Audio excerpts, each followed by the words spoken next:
Yes, good morning. It is Wednesday's OTB AM. Dave McIntyre in chair seat this morning. Owen not around either, so I hope you won't be too disappointed. But we do have plenty to get through over the next hour and a half or so. And thankfully, from my point of view, and I'm sure everybody listening or watching out there on all of our usual social media channels and Off the Ball this morning, is Johnny Ward. Good morning. Good morning. You're really bigging up the show there. Thanks for coming in to hold my hand on this. I haven't done this in quite a while. Yeah, it's a different shift getting up, but it's so early. It's mad the difference. So getting up for this shift now compared to a few months ago when it's dark, it's just so much easier. I think lovely mornings now, and it just feels like you're kind of awake. Whereas when you're waking up in the depths of winter, it's hard. Life in general is so much easier when you're waking up and the birds are singing, the sun is shining. And yeah, the rugby game on Sunday, I know I'm kind of very worried about global warming, and I think it was unnaturally hot, but loads of the Toulouse fans were covering their heads to keep the sun out, and these French people in Dublin in April, it was so warm and beautiful, everyone just buzzing, and I was pitch side at about 11:30 on Sunday morning, and it was boiling pitch side. I could only imagine what it had got to by the time the game kicked off. But while you enjoy every minute of the sunshine, there is also a certain amount of guilt knowing that it's early April. It was very much this way in January and February as well. I remember playing golf one day in a t-shirt. Yeah. Yes, it's brilliant and everything, but it's not really supposed to be like this. No. And we're probably going to pay for it further down the line. Yeah, definitely going to pay for it. I do every time now there is a nice day in Ireland that's not consistent with what the weather should be. There's a qualified enjoyment of it. I remember the news, the RT News in February were saying they had a kind of a very light, kind of fluffy story about how people were eating ice creams and basking in the weather. I was like, it's 12, 14 degrees here in February. This is not normal, No. I think the global warming in Ireland, even the last 10 years, has been really evident how ridiculous the weather has changed in Ireland alone. This could turn into an environmental show very quickly, but it unfortunately is something I'm spending far more of my days thinking about. Let's not talk about it. Let's just focus on the sport for the next hour and a half or next couple of hours. Do get in touch with us this morning on Twitter. Drop your text in and get in touch with us on all of our usual social media channels. We are going to talk about several different things over the next couple of hours or so, but the fact that you're here this morning at all, Johnny, is great, because you were out on the beat last night. You went to, or you there as a fan at the Tana Stadium watching a really intense battle between Bows and Shamrock Rovers. Yeah, Bows keeping this title race very much alive and bringing a halt to Rovers' gallop at the moment. Yeah, I was there as a fan. I did a small bit of work there. Did a little piece with David McWilliams, who I met actually on Off the Ball when we did the paper review there, maybe last year sometime. And I'd never met him before, but I put it up to him to come to a League of Ireland game just to try it out. So he'd never been. He'd been to Rovers games back in Milltown in the day, so so we're talking about 1980s. Yeah, familiar enough story. An old Rovers fan who sort of, obviously Rovers then became nomadic and all that, but so that was a little bit of work I did, a little bit of an interview with him, and he came back and he brought his son and his son's two mates to the game. In a crowd of around 6,500, so that was my little bit of work. But got home at around 11 o'clock. It was a disaster trying to get out of the car park. I don't think the traffic kind of coordinators are used to crowds like that in Tala, because it was 25 minutes just stuck in the car park, nobody moving.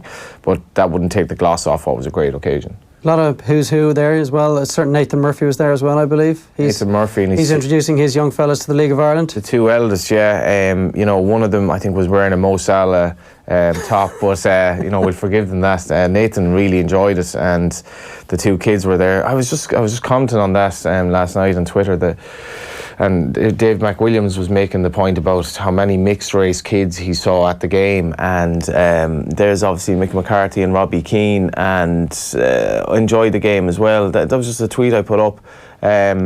And on the pitch, Danny Mandreo. Read the tweet just for our radio listeners. Modern Ireland very much evidenced tonight, with mixed race footballers pivotal on the pitch and loads of mixed race kids in the crowd. Lots to be proud of in Irish football. So there was a real diversity on and off the pitch last night, which is great to see. Oh, absolutely. And if you look at all the League of Ireland teams from under 13 up to under 19, under 8, so under 13, 15, 17 and 19, every club, and that's 20 teams, they all have mixed race kids, and it's just a sign of modern Ireland, be they in sort of Longford or Dublin, and it's fascinating to see. But you look at the influence these players are having. Danny Mandreo, I think he's Irish-Romanian, he's a Dublin lad, but I think his dad is Romanian.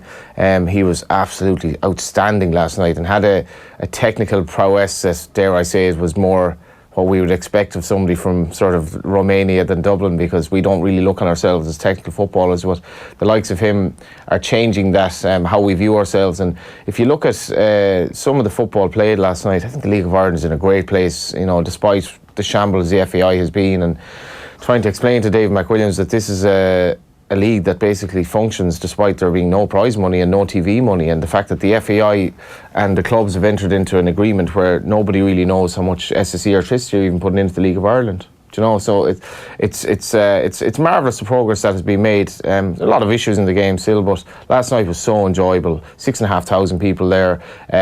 You know, a great buzz on social media about it, and I think Mick McCarthy and Robbie Keane would have enjoyed the first half anyway very much. So on the pitch, Bohs won it with a penalty, a disputed penalty.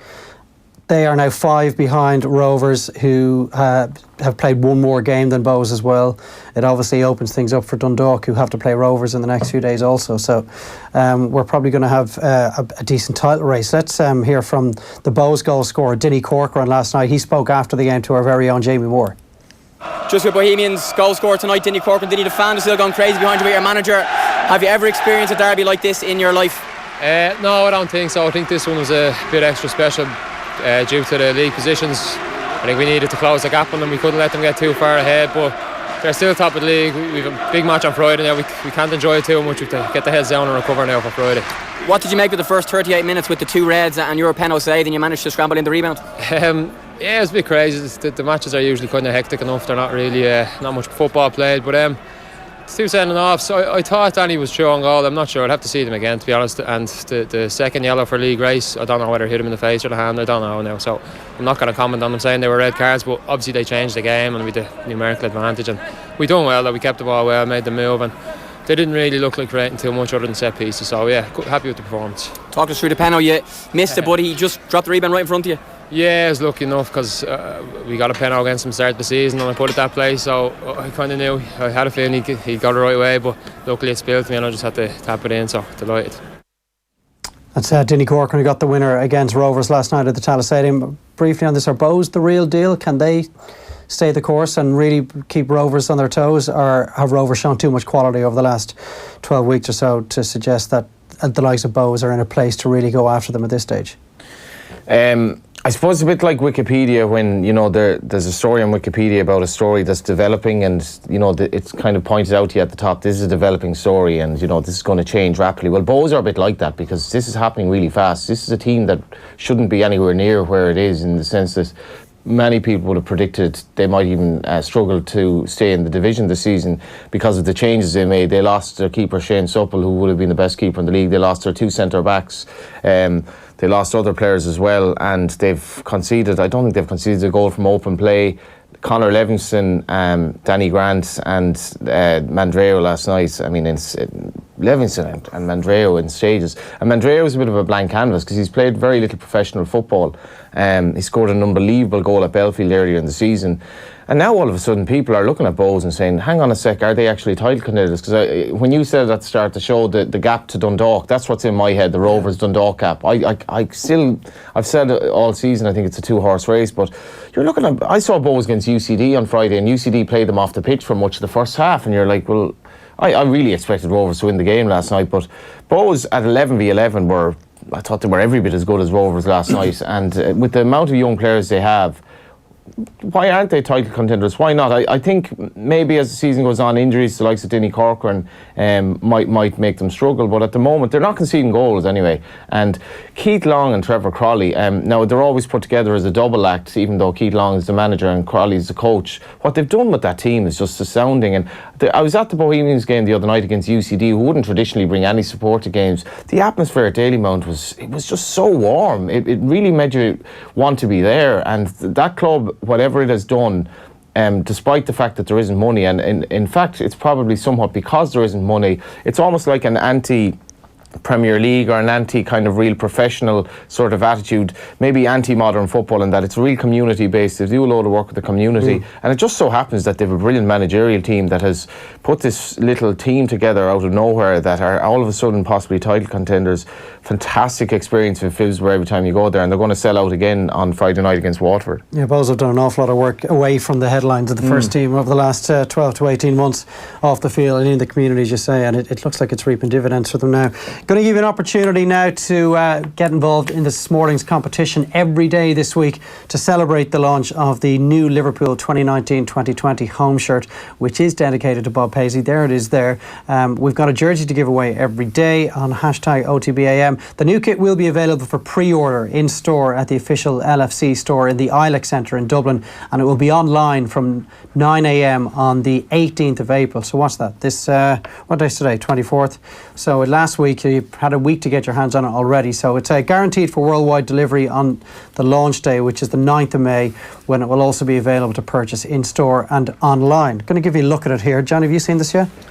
It's very impressive. For those of us who are old enough to remember what Liverpool shirts of the 80s and 70s, what do you think? It's a lovely jersey, yeah. I was actually commenting on this earlier to myself. It does disappoint me how it's just acceptable that you change your jersey every season now, because I don't think you really need to. I think jerseys don't have a chance to establish any sort of little kind of, I don't know, memory bank with fans, because they just change so often, and I think older fans just don't buy them as much anymore. But that is actually a lovely jersey. Yeah, there was a time when you could, in your mind's eye, picture every Liverpool or United or Arsenal shirt going back over the last 15 or 20 years, because you got at least 2 years out of every home shirt. Look, we know why it's been changed every season. It's not because the football clubs are desperate to show the football supporters how great they are in arts and crafts and design and how creative they are from that point of view. It's so they can put some pressure on parents to buy the new jersey every year. But they're losing meaning, the jerseys, now, because they change so often. I think if an aspect of the game of modern football losing meaning. Yeah, but this is, I mean, the League of Ireland is great and all that, but it's the same, the League of Ireland. Every club seems to have a new shirt now each year, and maybe I stand correct on that, but I don't see why there's any need whatsoever. Why can't you just establish a nice jersey? You have a contract with whoever the sponsor is, you have a contract with Adidas or New Balance or whoever, Kappa, Umbro, and you say, listen, yeah, we're going to have this jersey for 2 or 3 years. Well, you know the answer why. Because you earn more money by changing it every year. Yeah, I'm not sure though. Maybe down probably you always will make more money. But like if even as a Galway United fan, I wouldn't buy the jersey every year. I just don't see the point in why you have. If you had a couple of kids who are huge Galway United fans, they might want the new jersey every year. That's where the pressure comes. That'll be an argument for when I have kids, I suppose. There you go. Yeah. There you go. Be a nice argument to have. This is what's coming up on this morning's OTB AM. We are going to get stuck into the sports pages in just a couple of minutes' time. Gary Breen is going to join us to talk Manchester Derby and the implications for the title race, where Manchester United are at the moment. Some interesting comments from Ole Gunnar Solskjaer yesterday. So that's around about 10 minutes time, 10 past 8. Once we get through the Manchester Derby stuff, we're going to get the sports news, bring you through everything else that's happening in the world of sport. What a time for Irish football. We've just been talking about the atmosphere at the Tallaght Stadium last night. Shane Long got his third in 4 games last night. The Irish goal scorers have been peppering the sports pages over the last 48 hours, so maybe all is not as bleak as we thought it might have been when Martin O'Neill and Roy Keane left the position with new management team and everything. So we'll touch on that a little as well. Very interesting story coming from Galway GAA. It involves the Naomh Colm Kill club, who have been banned from playing. Yeah. What did I say? You said Galway. I just have to defend. Did I? Right. Donegal GAA. Yeah. They've been banned for 8 weeks from playing any adult club games, and they've been fined €500 on the back of a charity event that did involve a little bit of soccer that was played to raise some funds for a local man who was diagnosed with motor neuron disease at the back end of 2018. There's been a lot of social media fallout from that, but we'll get a little more detail as much as we can around about 10 to 9. We're going to touch on Saracens, and there's been some Leinster chat obviously with one eye in St James's Park on the 11th of May and the Heineken Champions Cup final, but let's get a view on how things are being viewed over in Allianz Park. Saracens will be speaking to Who is it? We're going to be speaking to Charlie Morgan from The Telegraph. That's after 9 o'clock, and just get their view on things. We're still 3 weeks or 2.5 weeks out from that huge game, which has been described as a game with a Game of Thrones feel to it by Gordon Darcy at this morning's Irish Time. And what did Johnny Sexton say after the game? This will be the biggest battle of all of our careers. So they've set it up nicely with some nicely strongly worded statements on the game. And then we're going to speak to John Duggan about Tottenham, the big win last night, big game from the in the Premier League last night as they saw off Brighton. Tommy's just told me that we never actually gave the competition questions. So if you want to win this morning's jersey, just tell us which Liverpool manager brought Fernando Torres to the club. Do you know that one off the top of your head? I think I know the answer, but I could be wrong. So which Liverpool manager brought Fernando Torres to the club? Get in touch with us this morning and tell me, how do you want to get in touch? Twitter? Yeah, tweet us, give us your answer, and you'll have a chance to win that lovely jersey. Leave a comment as well. So that's for the Liverpool football shirt, the new one for next season, which we are giving one of which away every day this week. Okay, time for the sports pages. Right, I'm going to start with the Irish Times here. It's no surprise, all focusing on the Manchester Derby tonight. The excoriation of United's players ensures a big Derby Day response, and a related story comes on the back of Ole Gunnar Solskjaer's comments 24 hours ago about the Manchester City players will be biting at your heels, biting at your ankles. Guardiola says Solskjaer is trying to influence the referee. City manager angered by the suggestion that his players repeatedly commit fouls. I mean, there's absolutely nothing in this really, but it's the usual nonsense you get in a little bit of a build-up to a derby game. Yeah. It's going to be an interesting one tonight. I think a lot of Manchester United fans are just going to find a rock to crawl under, and I pretend this whole thing isn't happening, because there are some United fans that would see a United victory tonight or a draw as not necessarily being a great thing. If they produce a response to that debacle that was Goodison Park on Sunday afternoon, put it up to City, show a bit more about themselves, get a point or 3 points, you've essentially handed the title to Liverpool. Isn't that would that be the case in your view? Yeah, but do they not want to finish fourth, you know? I would think the United's chances of finishing fourth at the moment, while the table implies that there is still a considerable possibility of them finishing top four. That late Ericsson strike last night, I don't think United are catching Tottenham, and they have Chelsea this weekend. They could finish above Chelsea even with a defeat tonight. I just think it's unlikely. It's unlikely. The run-in that Arsenal have as well. Like, really, they should be more worried about finishing top four than Liverpool winning the league. Now, maybe it doesn't work like that, but to finish in the Champions League is... When Solskjaer came in, the Champions League, the FA Cup, and finish in top four, and it's likely they're going to fail on all fronts there, and they should be looking to finish top four. And with how badly their three rivals performed at the weekend in terms of the top four race, there is still hope. Chelsea don't really look convincing. Clearly, Arsenal are far from convincing at the moment. Spurs should be okay, but I don't know. I've no faith whatsoever in them getting a result tonight. I think Liverpool have been desperately unlucky in the way the cards have been dealt at the end, in the sense that Spurs beating Man City in the Champions League just wasn't ideal for them, trying to beat them again on Saturday. And Man United are just a shit show at the moment. You know, they're losing form at completely the wrong time for Liverpool, because Man City did have notionally a tough title race, a tough title kind of last few games, but this doesn't look tough at the moment. No. What have you got there? Yeah, this is United way off the pace, Ole. This is a Herald, which is obviously self-explanatory, Cronin up against the clock in terms of getting back for the final against Saracens. Obviously suffered an injury in a fairly bruising encounter. And Electricity League, Dinny's Derby Delight. It's good to see the Herald with a bit of bows on the back page, so plenty there. And obviously tributes to the Lisbon line as well. Billy McNeil, lovely gesture from Shamrock Rovers last night, where they played I forget the song that glorifies the Celtic 1967 team, but they played that in tribute to Billy McNeil before the game, and their use of music before the game for a crowd that was building up, unusual for a League of Ireland game, was excellent, and I thought that was a lovely touch to honour Billy McNeil. Yeah, there are one or two other stadia which shall remain nameless that might learn a lesson or two from that in terms of trying to build a fake atmosphere, maybe complement the atmosphere that's already building, as you've described it there. The Irish Daily Mail this morning, GAA under fire, and we've just referenced it briefly. Furious club is banned over charity match. Donegal All-Ireland winning defender Eamon McGee has condemned GAA authorities for handing out an 8-week ban to a local club for hosting a charity fundraiser. We're going to get stuck into that story in a little more detail with Chris McNulty later in the show, but it's an interesting one. anyone. The temptation in these situations is to go lunge 2 foot in at the GAA without maybe getting our hands on the facts and the detail first. So before any of us do that and accuse them of getting themselves involved in another unmitigated PR disaster, I think it's probably fair on everybody just to go through the detail a bit more before we do that. Munster need Zebo back, says O'Gara. Ron O'Gara was on off the ball yesterday saying that he would like to see Simon Zebo return to the club and that there are some burnt bridges to be mended. I hope I'm not misquoting Rog on that one, but I don't know, there's more to that as well. I don't think it was a case that Simon Zebo fell out with Munster. I think it was a case that he wanted a new experience, probably didn't see his future with the Ireland team and as much of a degree as other Irish internationals over the last few years, and it's not like he's not having a spectacular season. He can't stop scoring tries, and Racing have had a really good European season getting to the quarters, and they're very much in a position to go deep into the playoffs and the top 14 as well. What's next for yourself? Yeah, we have the Sun here. It's all kicking off. United boss Warren Stars flop again and you'll get the boot. I think that's the interesting narrative that Liverpool can kind of cling to in terms of Manchester United tonight, that the players are under pressure. Angry Guardiola hits back as always, tactical fouls jibe.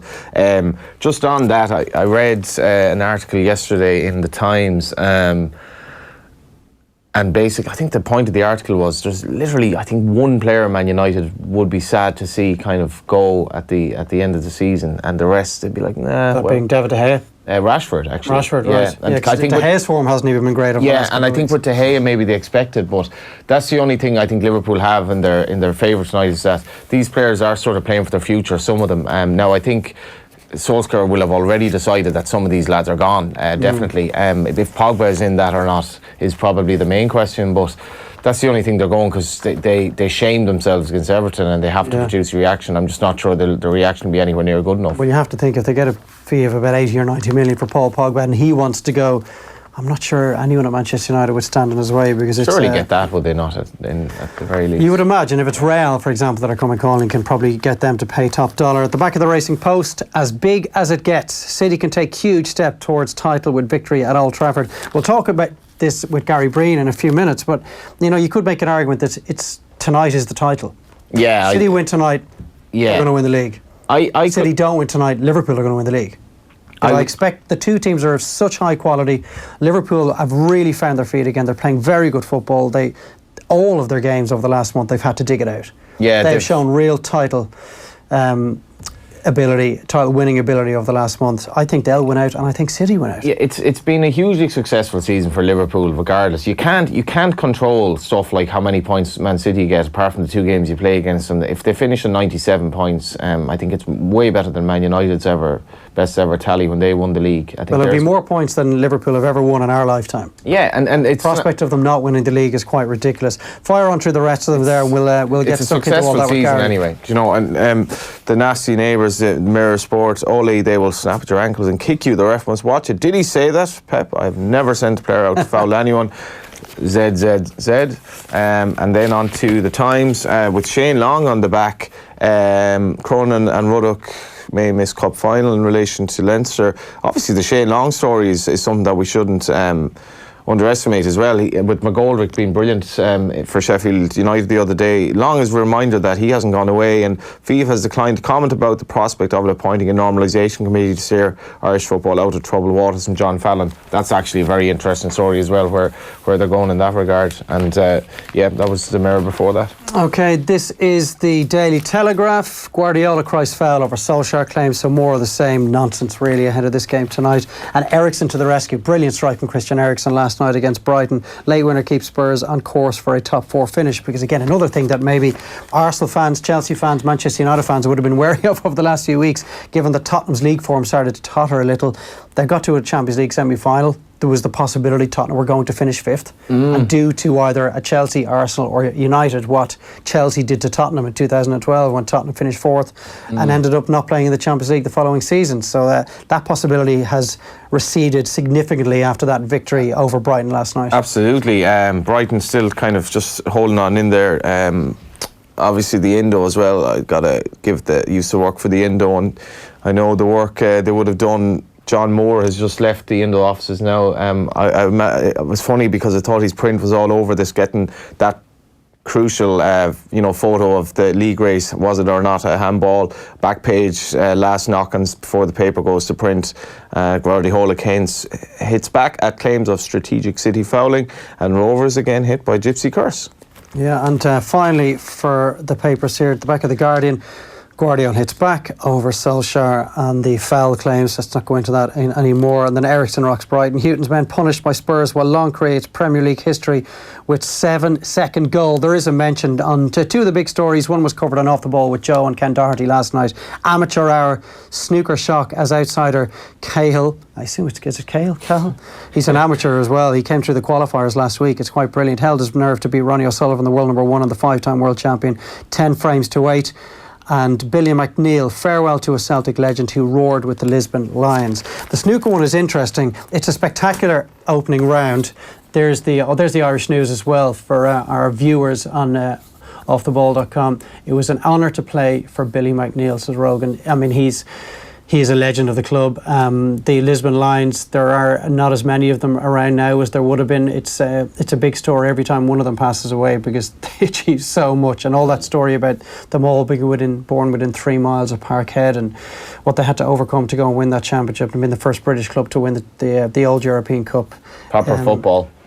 Proper football days when the club really was, represented by local players and that. And there was a connection between the players and the locals. Yes, they were probably earning above the average industrial wage, but it wasn't stratospheric like it is now. And I mean, what the ordinary Joe earns bears absolutely no relation to what the likes of the Premier League stars are earning at the moment. That's without harping on. That's again, I think, why this Bows team is so popular. They're basically on an average wage, if even. They're kind of part-time. Keith Ward, I've seen him in town kicking beer barrels into the cellar. That's his day job, and then he comes on and plays outrageously well second half last night at times. And they're local Dublin lads. They come from different backgrounds, but they're dubs. They're basically Keith Buckley cycles home from games at times, takes selfies himself cycling home from games in Tala with all the Bows fans behind him in the Lewis.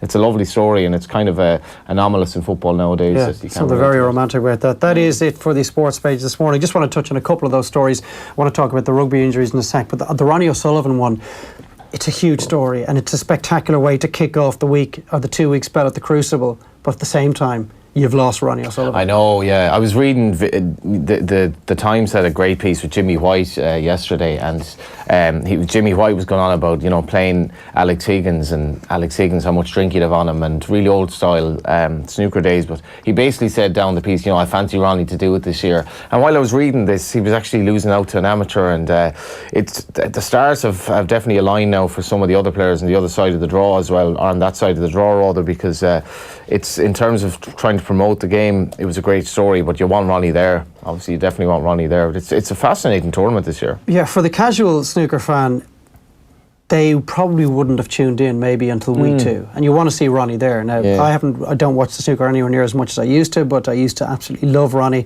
I loved watching Jimmy White. I loved watching Alex Higgins. There aren't as many of those. It's the old cliche I'll throw out. There aren't as many of those characters in the game anymore. But I really wanted to see him, join Steve Davis in 6 and get himself a year closer to maybe joining Stephen Hendry on 7. It's hard to believe that Ronnie O'Sullivan is the highest ranked snooker player in the world. 26 years? Did he win the UK Championship in 93? 26 years later, and he's still the world number 1, despite playing only a handful of tournaments every year. In order to keep his ranking as high as it is, he pretty much has to get to the quarterfinals, semis and final of every tournament he enters. Yeah, I guess the void created by his departure is partly filled by his conqueror, who now has become the romantic story of the tournament. Yeah, well, let's see how far James Carroll can go, because he showed real ice cool demeanour as he won those last couple of frames. And Ronnie O'Sullivan afterwards talking about how he could barely keep his eyes open. He was nearly falling asleep in his chair. You mentioned Sean Cronin there in one of the back stories. That could be a massive blow to Leinster, because he's touch and go now for that Champions Cup final in Newcastle on the 11th of May. If he's not there, obviously James Tracy came off the bench and did a really good job against Toulouse at the weekend, but you are losing depth. They've already lost Levy, they've already lost Josh van der Fleer. You just fear for Leinster, because they have a couple of really big Pro 14 ties playing Ulster at the weekend. They just need to ensure that they don't lose any more main key men before they get to this final, because Saracens, as Johnny Sexton said, it's going to be the battle of their careers. Yeah, I'm obviously kind of only half up on this, but I guess the thing is Saracens, the physical nature they're going to bring to the game as well, and it's going to ask an awful lot of Leinster. They've come through 2 very tough games. You know, the Ulster game, I really thought they kind of wobbled through that. The Toulouse game was an awful lot closer than the scoreline suggests. You know, that interception towards the end. Toulouse brought a big game to the Aviva Stadium, and you can tell there's a lot of war wounds out there. But Leinster have a great mental fortitude. I think they get over the line, and that game's going to be a rugby game like that in St James's Park. I think that's going to be a great experience. Yeah, they know how to win. You mentioned the Ulster game there. The man who got the try that will clinch that game as well, Adam Byrne, he's missing for the rest of the season as well. So they can't really afford to lose anymore, and they've still got a couple of massive games to go before they start turning their attention to what's going to be happening in that game against Saracens in a couple of weeks' time. Okay, Gary Breen is with us next on OTB AM. We are going to be chatting Manchester United hosting Manchester City in the Derby at Old Trafford tonight. Last night, Tommy? Pat Nevin chatting on Manchester United and what he's seen of them over the last couple of weeks. You talked about that team there. You go through some of them. Martial, love him as a footballer. Work rate, not so sure now, but he's a great footballer. Lukaku, well, we know. Yeah. You're not going to get that every week, for no chance. And it's never been the case all the time I've been watching him, so I ain't going to change that. Leopard's not going to change his spots. Pogba, there's been games this season where I've watched him. Was at the Wolves game when they get beat with Wolves. Honestly, he was bullied all over the place by Wolves. And he shouldn't be doing that because he's a world-class player. Matic just looks as if, you know, it's just been a season too far for him. And then you go to the back line, and the back line, you know, they're a decent back line. But they're not a top 6 type back line. They're not that good. I don't think any of them are really good enough. And there's an interesting point. We think, how many of those back 4, you know, would you take if you were Spurs? Were you Manchester City? Were you Liverpool? Were you Chelsea? Would you really look at them? Even Arsenal? Would you look at any of them? No. And I don't think you would. And that's a massive story that the club's let itself get into that situation. So not good enough in certain areas for where they want to be. But also, you can get over some of it with spirit. They showed a bit of it for a while, but they've now shown that they cannot keep that up. And that's a horrendous situation they now find themselves in, because that's not your manager's problem. That's something much. Yeah, that was Pat Nevin speaking to Joe last night on the demise of Manchester United and really in the overall personnel. Gary Breen is joining us on OTB AM this morning. Good morning, sir. How are you? Good morning, guys. I'm very well, thanks. Pat Nevin, I'm going to paraphrase him there and maybe put words in his mouth, but in some ways he was giving Ole Gunnar Solskjaer a little bit of a pass on what's transpired over the last few weeks when they've lost 6 and 8 and the wheels have really come off the impact that he had made initially with that incredible run of games where they won 14 of the first 19. Is that fair to give Solskjaer a bit of a pass? Because you can't get away from the fact that he still was in charge for what was one of the worst performances that club has turned in the last 25 years on Sunday afternoon. No, I don't believe you can give the Manchester United manager a pass. I think if you're a manager of an iconic club like that, you should be able to solve problems. Listen, I'm not shying away from the fact that this group of players are reverting to type. The very fact that over the last couple of seasons, they look like they're going to finish 6th again this season. So that's 2 6th-place finishes in 3 seasons. This is Manchester United, huge investment.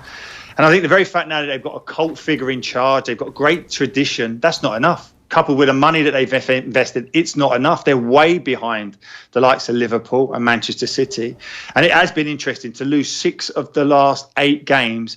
I would expect, if you played the 8 best teams in the world, I wouldn't expect United to lose 6 of those games. So there's a massive problem. There's a group of players who are ultimately, and we said this even during that brilliant run under Solskjaer, that he would have to review it. There's a lot of those players who are not of the Manchester United quality required to get them back to where they belong. And they've proved it. They've reverted to type, and there's a massive rebuilding job. And you have to say whether or not he's got a body of work behind him as a manager to suggest he can fix this problem.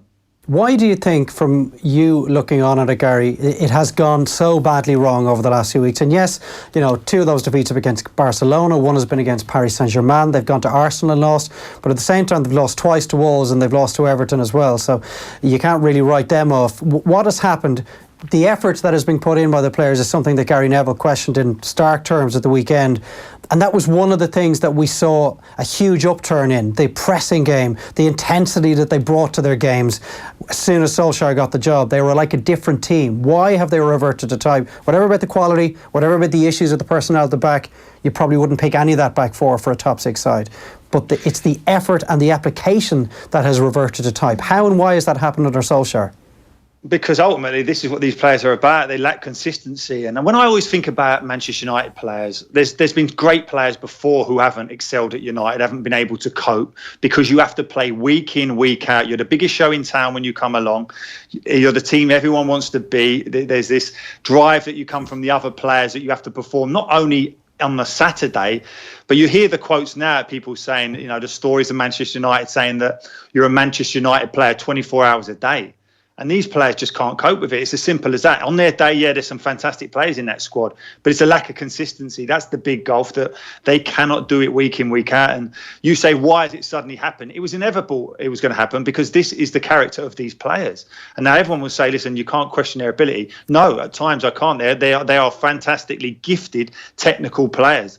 But there's no doubt I can question their work ethic, their attitude, their desire to just be footballers and nothing else. Before we focus specifically on the game tonight, there was a couple of interesting statements from Solskjaer in the build-up to this Derby game, where he admitted that he feels United are unlikely to contend for the title next season. He said, let's see, never say never, but we're so long away from it. Now, isn't he? Well, that's his tone. Yeah, what's the question? Like, it's hardly a profound statement. We can all see that United are miles away from being a title contender next season. And you can see how far off the top two they are at the moment. But all the same, Gary, it's a far cry from the statements he was making 6 weeks ago. We are Manchester United. We're expected to win games. We're expected to come from behind late on and steal 3 points. We are expected to win Premier Leagues. This is what this club is all about.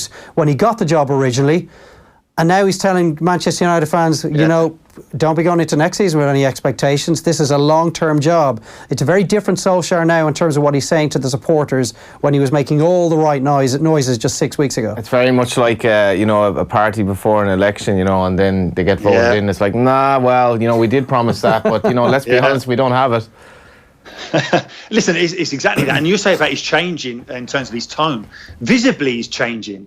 He looks withered already in terms of that bounce that he had. And I know, listen, by winning games, that changes things. But you're right, and I'm glad you've identified it. And I'm sure that an educated Manchester United group of fans will do. They know they've got their fans' favourite in charge, but suddenly they'll be starting to ask questions. Hold on a minute. You said about Manchester United, we'll get back to this. Now, all of a sudden, no, it's going to be a lot longer than I thought. That would be concerning. And I think it shows you how quickly things change in football. About a month ago, everyone's saying that Solskjaer's a man. Pochettino's seeing Tottenham's title chance collapse with just 1 point from 15. Fast forward to now, Pochettino's got a team with no investment to the Champions League semi-finals, a very good chance of beating an Ajax team over 2 legs. And Solskjaer's lost 6 out of 8 games. Just shows you things change very quickly. There's an element of him playing politics as well, isn't there, Gary, in the sense of how well he managed sort of the media and the fans in that honeymoon period when he hadn't gotten the job, and now you see that sea change when he knows that he has the time, or certainly has the contract to say, well, let's dampen expectations here and kind of change the narrative. You're right there, and one of the other things that was noticeable, certainly in that defeat to Everton, was the fact that they didn't get off the bench. He was not demonstrative at all. He just sat there and just let it unfold. Now, I'm certainly one of those coaches, players who expect the players to take care of business when they cross that line. But nevertheless, you want a manager cajoling, demanding. There's no way Ferguson would have sat down there. And he keeps referencing Alex Ferguson wouldn't accept it. And I'm just thinking, come on, man, just have your own identity a bit. I know in terms of he's your mentor and stuff like that, but just stop banging that drum, because you've got the job on the back of it to a certain extent, and some brilliant results. Listen, take nothing away from it. He's galvanised that whole club in that period. But this is the real test now, going from a temporary manager to a permanent one. And I'm just looking at situations thinking, this don't look like it's going to go the way they hoped. I was at Goodison Park for Off the Ball on that day Everton beat Manchester United. I think it was 3-0 under David Moyes. It was the day the Grim Reaper was standing in full costume behind David Moyes at Goodison Park. And I won't lie to you, Gary, last Sunday felt very similar. The way that they were completely outplayed, both in terms of the application but the actual skill as well, and the beleaguered manager on the sideline. And that was at the end of a long, tough season for David Moyes, where nothing seemed to go right for him. Ole Gunnar Solskjaer is only in this job 16 weeks now at this stage. you do fear for him if he can't get it turned around quickly. And from a Manchester United fan point of view, I'm sure some of them would say that the honeymoon period at the beginning of next season has now been dramatically shortened. Would you agree with that? That if they don't finish top four, having almost miraculously found themselves in a position to contend for that, suddenly Solskjaer will find a couple of bad results at the beginning of next season, and maybe his legendary status at the club won't be enough to keep the fans from howling for his name to be maybe thrown out of the club? Oh no, listen, he has to win games as Manchester United manager. Everyone does, regardless of whether or not you're a fan's favourite. But you're right, I think you're spot on there. I think how they finish this season has a massive effect on how well the start of next season goes. And I would agree with you. I think you're getting a lot of people now who are criticising him, saying, well, listen, he's playing a defensive style of football that's not that different to Mourinho. He'll play defensive tonight, and I can understand that tactic. Certainly they'll look to suck City onto them. And the very fact that City are vulnerable to quick counter-attacks, and United have that pace in those advanced areas to hurt them.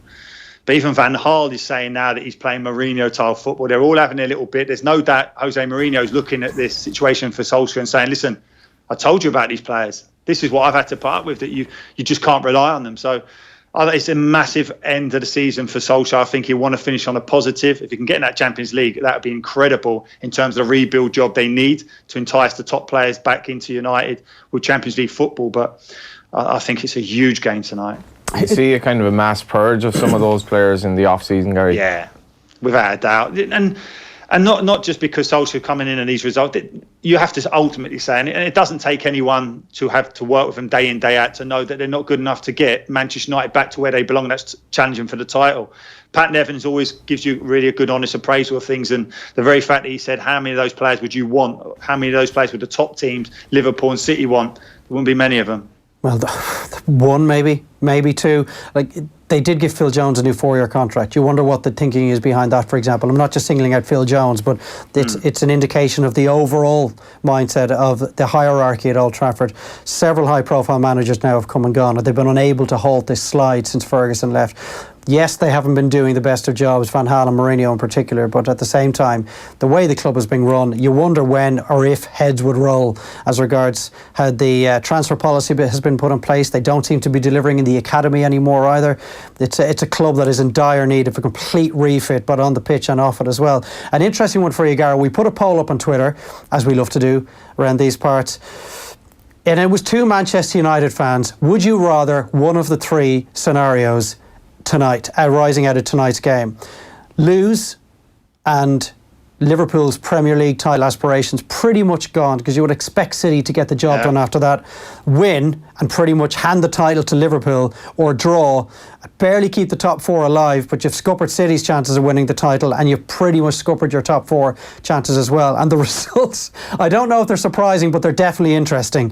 33%.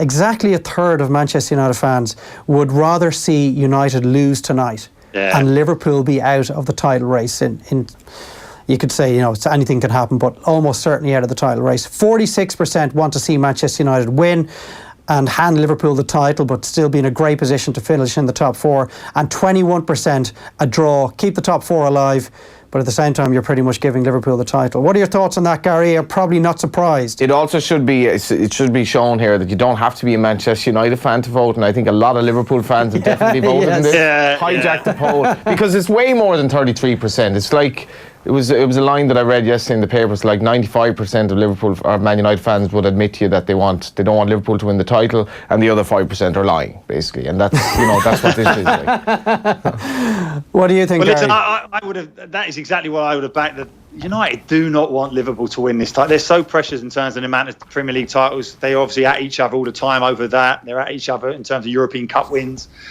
But it's just a horrible scenario for United every way they look, isn't it? It's such a dilemma. And I don't know, I look at the scenario now. I know that United can produce a performance out of nothing in terms of that. I know that City are vulnerable defensively in terms of those quick turnovers. Tottenham proved it again at the weekend, had numerous chances. The likes of John Stones wouldn't trust to keep them out. They don't read situations quick enough. But I just don't know. You still think, even without De Bruyne, that City will have too much for United tonight. Yeah, you would think United are going to need 15 points if they're going to be finishing in the top 4 from the 5 games that they have listen, remaining. This is the problem. I thought it was a nap that they were going to get in the top 4. Bearing in mind that Arsenal and Chelsea were having their struggles in terms of the inconsistencies. Yeah, like the position they've got themselves in. Yeah, for them to have thrown it away literally now, Solskjaer. I know the very fact that Arsenal lose at home to Palace, but you still expect them to probably nick that last 4 spot, bearing in mind the games have got less. Having said that, they're going to Leicester away from home. They're shocking away from home. Leicester have the type of pace that can hurt Arsenal's defence, but Tottenham looked nailed on for that 3rd position. That was a massive win against Brighton last night. Yeah, you think those defeats at Wolves and Everton, I mean, they picked up 2 points on the 6 on offer in those games. They'd been in a really good position to finish top 4, given that they've Chelsea this afternoon, and that game is live on Off the Ball this Sunday afternoon. Couple of other quick things, Gary, before we leave you. You've mentioned that win last night for Tottenham. Big goal, great goal from Christian Eriksen, who's hitting his top form just at the right time ahead of that 2-legged tie with Ajax in the Champions League semi-finals. The point would have been brilliant for Brighton. Do you still see them as favourites to beat Cardiff to that 17th position? Or are they just showing a real inability to dig out results at the moment? And if Cardiff can get one more, and they have a couple of very winnable games, most notably home to Crystal Palace, that Brighton come that final day against Man City, they might need something from that game. Yeah, there's no doubt it's a huge point against Wolves. You say about the game against Palace. Palace are so good away from home at the moment. They've got more results away from home than they have at home. But it's a massive game, Newcastle at home on Saturday. They can put everything to bed now for Brighton. But the problem that they have is that's 7 games now without a goal. They're no goal threat. And it's all well and good playing that defensive style and something we've seen with Ireland, defending on the edge of your box, making it difficult, making Duffy and Dunk look great players. But you need to be a goal threat, and they haven't been. So I think they will survive Brighton, but I think it'll be a case of the season running out too quick for Cardiff, who've actually done a great show in terms of their first season back in the Premier League. But everyone's talking about Brighton. There's a little bit of criticism, and you can sense it as well with these new guys that they've brought in, that they're trying to convince, we've heard murmurings out of the change room, they're trying to convince Chris Hughton to play a more expansive, more attack-minded game. They can't. They play that way, they'd be ripped to pieces. There's no doubt about that. It suits them playing defensively the way they are, but they've just got to be more of a goal threat somehow. Yeah, I think they're 3 points clear. They have a vastly superior goal difference to Cardiff City. So Brighton will have to drop points in 2 games. Cardiff need to make up 4 points against them, up against Brighton, really. Brighton have to get something against Newcastle, because I wouldn't back them to get anything against Arsenal sitting their last 2 games. A point there, I think, and Brighton should be okay. But as you say, it's a case of maybe Cardiff running out of games than Brighton doing anything that really sees them deserve to actually stay in the Premier League. Before you go, the Player of the Season nominations came out a couple of days ago. First time we've had a chance to talk to you about it since. City obviously dominating the 6-man shortlist for the PFA Player of the Year. Van Dijk, Raheem Sterling, the 2 front runners. Sadio Mane is also on the list. Sergio Aguero, Bernardo Silva as well, and Eden Hazard. Who would you have? Well, listen, the difficulty about this, and of course the timing of it as well, is that ultimately you want to make your decision based on who wins the league. I know I don't want to go down the likes of like the MVP in American football as such, but this is the one occasion that you'd be reluctant to announce it. If you're saying to me right now, I would still go with Van Dijk. I think the influence he's had on Liverpool is incredible, the amount of clean sheets. I think they've had 18 as a team. I think he's been in the team for 17 of them. He's elevated that Liverpool team. But then I'd counter that by saying Raheem Sterling's just gone to a completely different level in terms of his goals, assists. I think the only way you probably look at it, for me, I would probably give it to Van Dijk, Player of the Year. Sterling, still young Player of the Year. But then with honourable mentions to the likes of Sadio Mane at Liverpool in terms of picking up the mantle in terms of when Salah was struggling for goals. Also Bernardo Silva, what he's done at City as well in terms of driving them forward, covering the loss of De Bruyne. The very fact that Mahrez has come in for a big money signing, he's been able to bat him away. And then other young players you have to give a mention to would obviously be Declan Rice at West Ham. No. We've got to take that away. We've got to be professional, Johnny. We're talking about performances. Oh, God. Yeah. It's an interesting one, the young player of the year. Where's that jar for me to throw some money in? I mean, if Sterling and Silva, if Van Dijk wins the Player of the Year award, Sterling or Silva obviously must win the Young Player of the Year award. Yeah, Trent Alexander-Arnold is in there. Brooks at Bournemouth is a brilliant season, is there. Declan Rice, but Marcus Rashford also, and I really couldn't see him win it. But it's an interesting one. It's is it something that should be left until the end of the season, Gary? Because you liken it to the Super Bowl situation, and so much goes as to who wins the Vince Lombardi Trophy at the end of that game, as to who's going to be winning the MVP. I would agree with you that if you lead your side to the title, which is going to be the case for either Raheem Sterling or Virgil van Dijk, you win it then.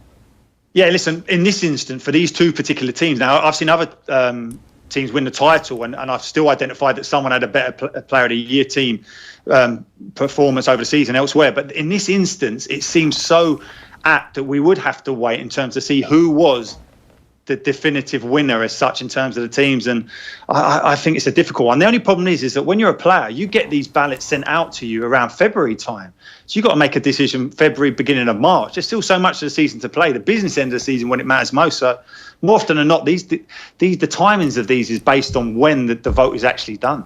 Okay, one more question. Shane Long scored last night.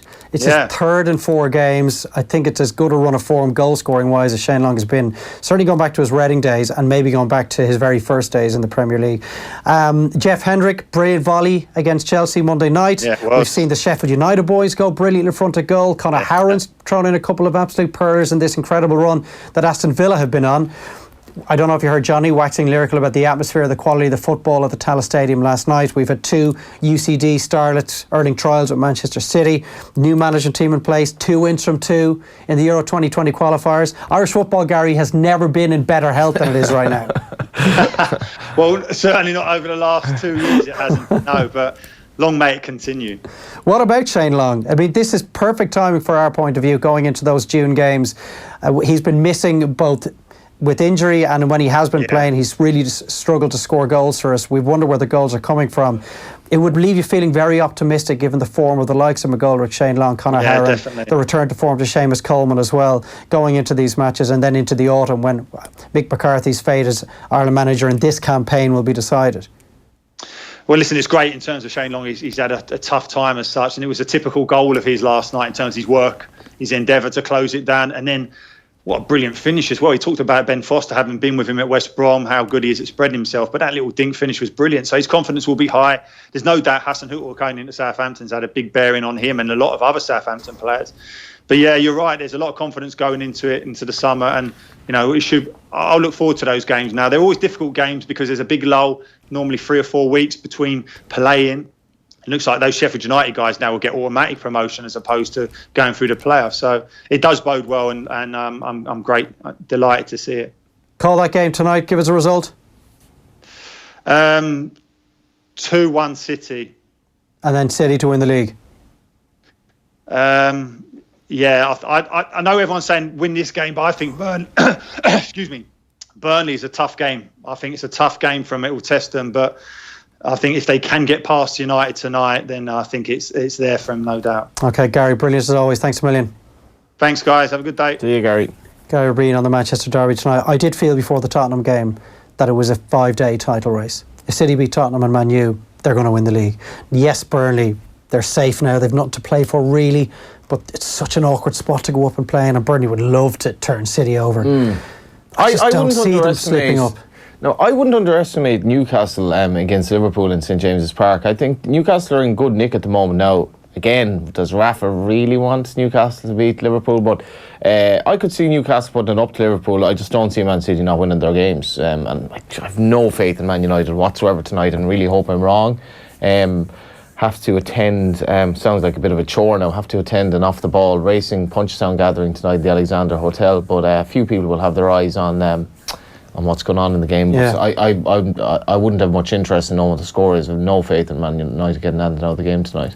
You're just lowering expectations so that you'll be wonderfully surprised if United get a point and maybe that 29-year drought will come to an end. Yeah, I'd feel very sorry for Liverpool if they didn't win the title this season, because that points tally is absolutely incredible, and they fought wars on multiple fronts. They've gotten to the Champions League semi-finals after coming through a very ropey group stages, and the style of their football has been great. I would argue that if you give their front 3 marks out of 10, Mane's had a great season. Firmino and Salah, they can probably play a lot better. And they have a very functional midfield that you wouldn't say is outstanding. And despite that, they could get 97 points this season. A lot of it down to Allison and obviously Van Dijk. Yeah, they've been the team of the season, I think. And I think for the Premier League as well, it would be brilliant. I mean, if Liverpool win the title this season, that's 5 winners in 7 seasons. Yeah, which is incredible. You talk about La Liga, you talk about the Bundesliga. It's a farce in France. PSG usually have it wrapped up 7 or 8 weeks before the end of the season.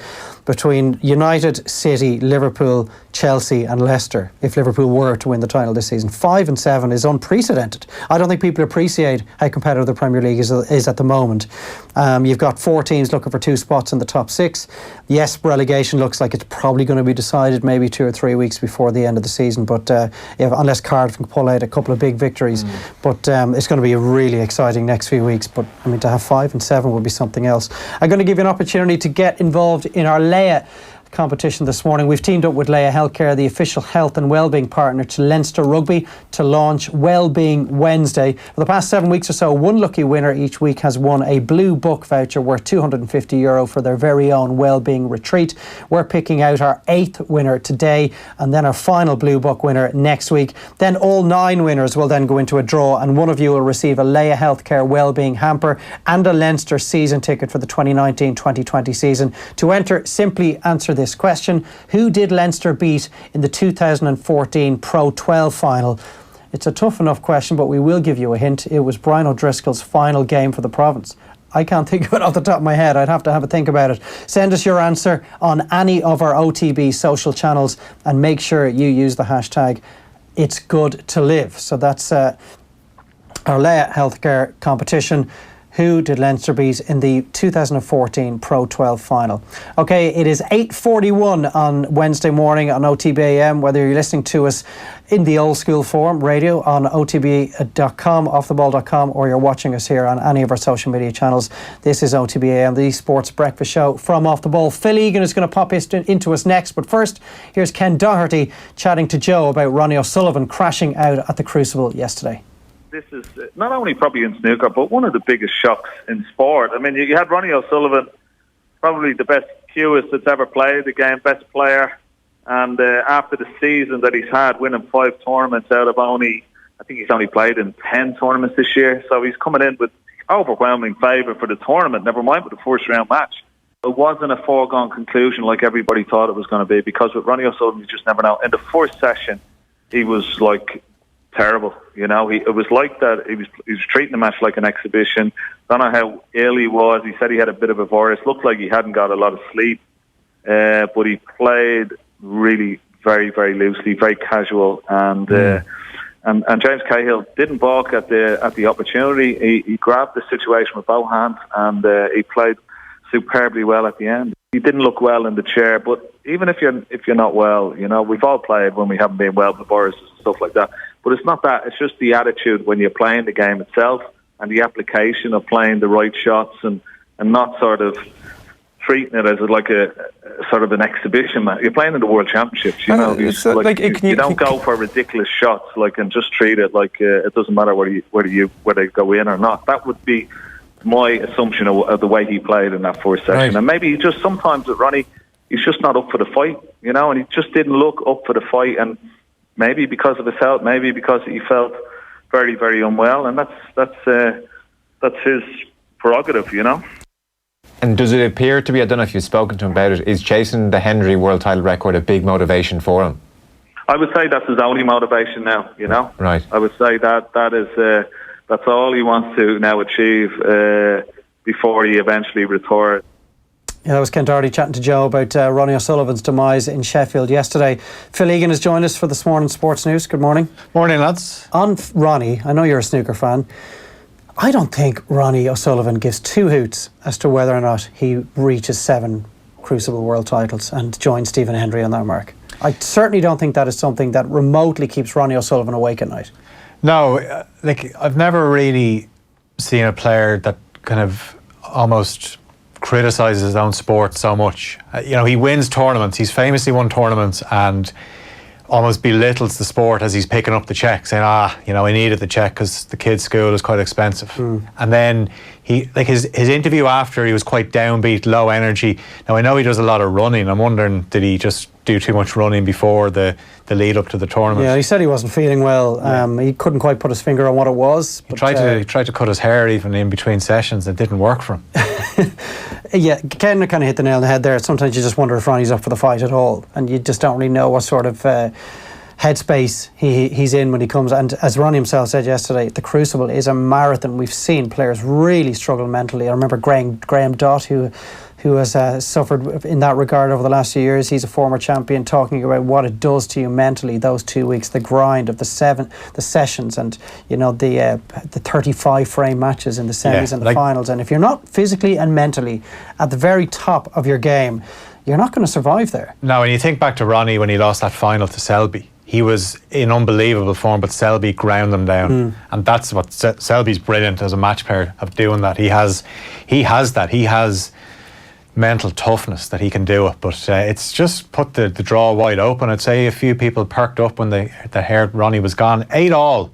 He got back from 8-5, and when he got to 8-all, it looks like he's going to win from there. And he misses the most routine pink. If one of us missed it, lads, you'd be disgusted. I don't think I'd be surprised if I missed it.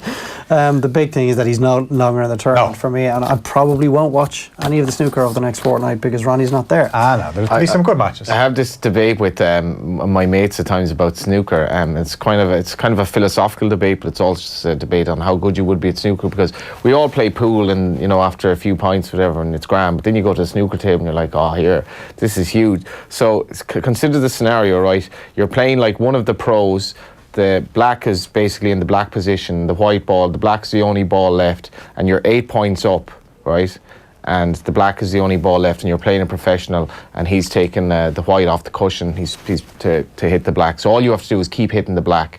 I'd fancy him to beat me. I think he'd play some sort of a snooker situation. Not even a snooker situation. Well, he can't. But he'd just put the black so far away, he'd have the white on the cushion, and eventually I'd miss it. That's how bad I am at snooker anyway. But I'd like to see people listening in, do they fancy themselves if they're 8 points up with only the black left, would they still be the professional? I wouldn't. That's a fascinating conundrum. That really is. It's quite next time Ken is in Dublin, we need to get him in here. Well, not in here, literally. We don't have a snooker. The studio's not big enough. But we need to get this filmed, and we need to put you up against Ken with an 8-point lead and only the black left, black on its spot, cue ball up against the back cushion in the bulk area, and let's see if Ken can actually turn that around. You would consider that one of his greatest professional achievements.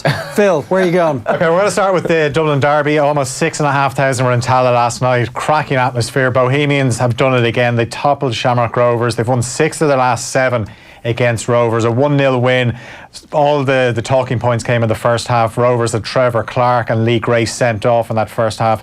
Grace was shown a second yellow for a handball in the penalty area. Now, I was watching this on TV. It took a lot of replays before I realised it actually struck him in the face. It looked like it had hit his hand. There's a nice photo of it here, and you can see just in the back the endo, and I think that's the best photo you have of in defensively Grace, but he's a great lad, and in fairness, he was adamant, but everyone in the ground thought it was a handball. Well, it was the defining moment of the game, because whatever about the Trevor Clark sending off, it's a penalty. Alan Manus saves it from Dinny Corcoran, but he taps in the rebound. So Bows are up to second. They're 5 behind Rovers, who've played a game more, and Corcoran says the odds were firmly in their favour with an extra 2 men. I don't think I've ever played 11v9, to be honest with you, especially so early in the game as well, with more than an hour nearly with 2 extra men. So obviously it's a huge advantage. It's very hard to play against 11 when you've only 9. So look, we still kept the ball well. We had the job to do, and we done it professionally, and we're delighted. So that is the Dublin Derby. Tonight it's all about the Manchester Derby, and it could well decide where the Premier League trophy finishes up at the end of the season. City will go top if they beat United at Old Trafford, but if they don't, it's in Liverpool's hands with 3 games to play. Ander Herrera is expected to be available once again. He's been out for 4 weeks with a thigh injury.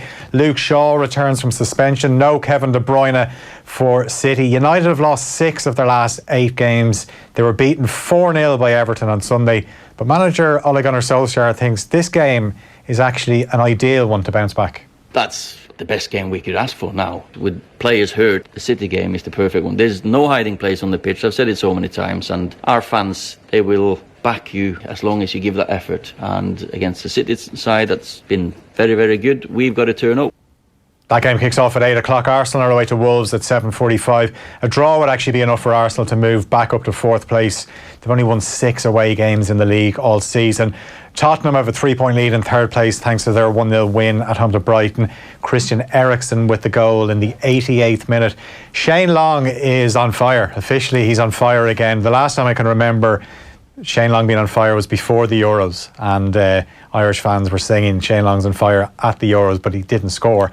But he has scored 3 goals in 4 games, scored in the 1-1 draw away to Watford last night, but this one goes down in the record books because it's the quickest goal in Premier League history. 7.69 seconds is all it took for him to score, and he says he was just following the manager's orders. Every game you try and put them under pressure, show your intent from the first kick-off. Try to force that long ball with a bit of pressure so that we have the best opportunity to win it back. Luckily I managed to block it, it fell nicely. I know Ben from West Brom, he's an amazing keeper. He spreads himself so well and he's out at you quick, and I knew from before the game that the dink finish was the best option. Yeah. It's a mad game, for a lad who's it's such a struggle to score, and then you score the fastest goal in Premier League history. And there's a real kind of I haven't gone away, element about Shane Long at the moment. That just telling Mick, I should still be in your thoughts. Yeah, he's Hasenhüttl's main man now. He's keeping them up. They're going to stay up because I always thought he would suit a manager that plays a pressing game because he'll run all day for you. Yeah. And it always comes back to put him under pressure. And he's going to find himself closer to goal more often, and his team winning the ball in better areas more often. Yeah. And as you say, that suits Shane Long down to the ground. He's a totally different player to McGoldrick as well in terms of trying to mix it up a bit. And for a lad who's advanced a bit in years, he hasn't really lost much of his pace. He still has that up. And for a player that has had so many hamstring injuries, he still is an absolute flyer. But yeah, Irish strikers in decent form. You mentioned McGoldrick. He scored cracking goal there the other day as well. Scored 2 goals. James Collins scored his 24th goal for Luton last night.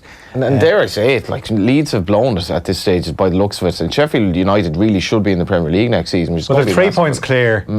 2 games to go, and they've superior goal difference. Leeds' result was incredible on Saturday. An implosion. It was just an absolute implosion. Yeah, the Wigan one, yeah, absolutely. We mentioned Ronnie O'Sullivan. Well, Judd Trump is now one of the favourites for the World Snooker Championship because of O'Sullivan's first round exit. But Trump is in trouble. He's 6-3 down to Thailand's Thepchaya Unnao, and that first round match will continue later on. Antrim's Mark Allen has a mountain to climb, 7-2 down to China's Zhu Yulong. And you mentioned Graham Dott. He almost staged a remarkable comeback. He was 8-1 down to Stuart Bingham. It went to a decider. Bingham won 10-9. 2 former champions, right? Yeah. And Dublin beat Meath by 4-10 to 2-10 at Parnell Park in the opening round of the Leinster Minor Football Championship last night. There were also wins for Louth, Offaly, Kildare and Westmeath. Carlow and Laois finished 11 points apiece. Okay, brilliant stuff, Phil. Thanks a million. Our producer Tommy was at that game last night at Parnell Park, said it was a really good game, good advertising for the what is now the under-17 grades. That's the first round of the Leinster Minor Football Championship. We mentioned earlier, to mark the launch of Liverpool's new 2019-2020 home jersey, which is dedicated to Bob Paisley. There it is for anyone watching us on our social channels. It's actually a very nice jersey. We've got a jersey to give away every day this week in OTB AM. The new kit is available to pre-order online and at the official LFC store in the Ilex Centre ahead of its official launch on the 9th of May, when it will also be available to purchase in store and online. Well, we have the first actual jersey in Ireland in the studio here on OTB AM. To win this morning's jersey, just tell us which Liverpool manager brought Fernando Torres to the club. Which Liverpool manager brought Fernando Torres to the club? Get in touch with us on any of our social media channels to have a chance of winning that jersey. Okay, we're going to switch codes now to Gaelic games and a very interesting story that's emanating from Donegal Club Football. To bring us through the detail, I'm going to welcome Chris McNulty, sports writer for Donegal Sports Hub. Good morning, Chris. Thanks a million for taking the call. Thanks, Dave.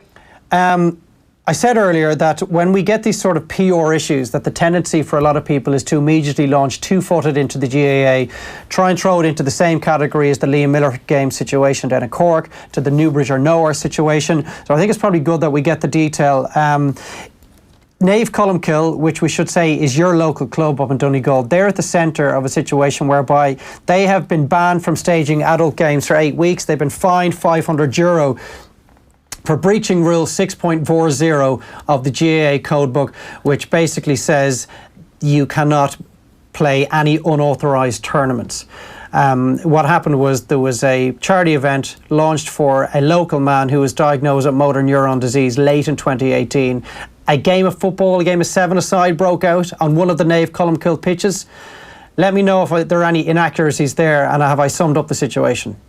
Yeah, that's perfectly right, Dave. There was a fundraising drive back in February. There was a weekend-long series of events to raise money to refurbish the home of Paul Dillon, a local man in Newton Cunningham who received the devastating diagnosis of motor neuron disease late in 2018.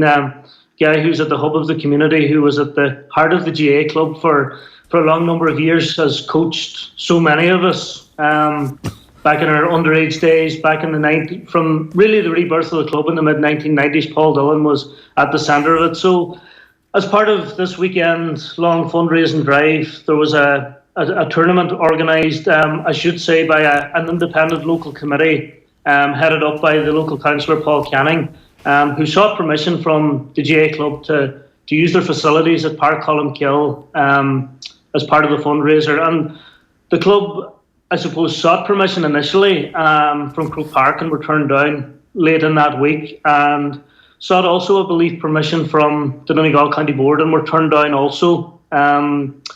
But at some point on the weekend, I think the club sort of decided to do possibly the neighbourly thing and do the decent thing. And, you know, I just made the point to Tommy, the producer, just before I joined, you know, there's uproar now on one level, but can you imagine, Dave, the uproar locally in a small local community if the GAA club had refused to give their facility for such a fundraiser? Yeah, there would be a very different debate going on in the local area. I understand that completely. So what were the grounds on which the application to stage this tournament, and it seems to only have been one game, it's not quite that it was even a tournament, but what were the grounds on which both by the GAA and by the Donegal County Board that Naomh Colmcille were refused permission to actually allow this game to take place? Yeah, so I suppose as well as Rule 6.40 of the official guide, which deals with unauthorised tournaments, Naomh Colmcille have also actually been sanctioned under Rule 5.1, which deals with the use of property, and basically it's only for the purposes of playing Gaelic games. Now, there's suggestions that there was a game or games of soccer played on the field, but my understanding is when the club made the application initially, it was as a fundraiser. And I think what I'm led to believe is it was turned down on the grounds that it wasn't a fundraiser. It wasn't a GAA fundraiser. So it was a fundraiser for an external body. So basically, had the club disguised this as a GAA club's fundraiser, and a few days later the club committee presented a cheque to this fundraising committee for Paul Dillon, then I believe it wouldn't have been an issue. So the fact that it wasn't a GAA function or a GAA tournament or a GAA fundraiser, then that's where the problem lay. On the face of it, it's another PR disaster, and to say that it's a PR disaster for Croke Park is probably a bit premature, but given that this specific issue it's a million miles from Croke Park right now. They haven't been involved in any of the decision making. This is very much down to the Donegal County Board, and it is the County Board that will be involved in the appeals process as well, because we should say that Naomh Colmcille are appealing the 8-week ban from all adult games taking place and the €500 fine. But the argument can be made, Chris, that there is a rule book, there is a code of conduct, there are guidelines in place by which the GAA is run, and every organisation needs a rule book in place, otherwise anarchy and chaos reigns. Now, that is not to suggest that we're remotely close to that in this situation. Is it not more of a case that it's the rule is the problem rather than the GAA enforcing the rule book, because the GAA has to do that? Yeah, I think, to be fair, I would have a degree of sympathy for the decision makers on the county board, given that the first issue here is that there was an official complaint and there was a number of items of correspondence sent to the Donegal County Board regarding this fundraiser. So when they get a complaint in writing or when they get pieces of correspondence like that, they're duty bound as officers to act, and that's what they did. They consult the official guide. It's a pretty lengthy document.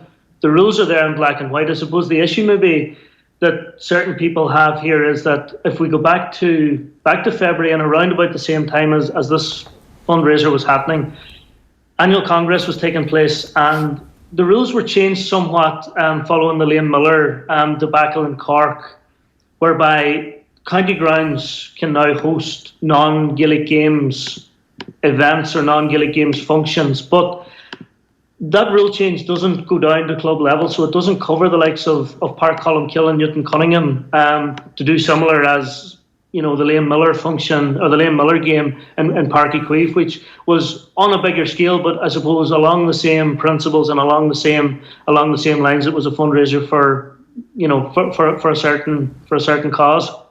I understand the point you're making about the Donegal County Board, that if someone has made this complaint to them, the rules are in place and they can't be seen to be picking and choosing what cases they rule on and what cases they just sweep under the carpet. Because yes, this rule looks archaic and it looks completely unsuited for the purposes that it was put in place when you put it alongside the purpose of this fundraising campaign. I think €85,000 was raised, and for a parish of 1,500 people, that's extraordinary for what they've done for this man and for his family. But at the same time, it's something you would ask yourself, who are the people that have complained to the Donegal County Board that this game has taken place? And I'm not looking for names or anything. I don't even know if you know who these people are, but there are still people within the GAA that see it necessary to put on paper a complaint of this nature surrounding an event of this nature. Yeah, that's for me. Look, you know, the rule book is one thing, but the rule and the archaic way it's written, or the archaic sort of way that it's put in the official guide, is a problem. But this is only a problem because its head has been raised by someone or by some people to the county board. To me, and I suppose it's maybe a very Irish thing to say, and you know, a very local thing to say. You know, we should have just turned a blind eye. But in reality, there was a guy here who gave his life and soul to his community, to his parish, to his club, and he received such a devastating illness. I mean, this guy is the butcher in the local shop. I mean, he's just sort of your quintessential Irish GA man. He's everything in the community, and there was a fundraising drive to make repairs to his home. It raised 85,000. This tournament itself raised over 5,000. I think 5,200 was the figure. It was just an amazing show of community strength.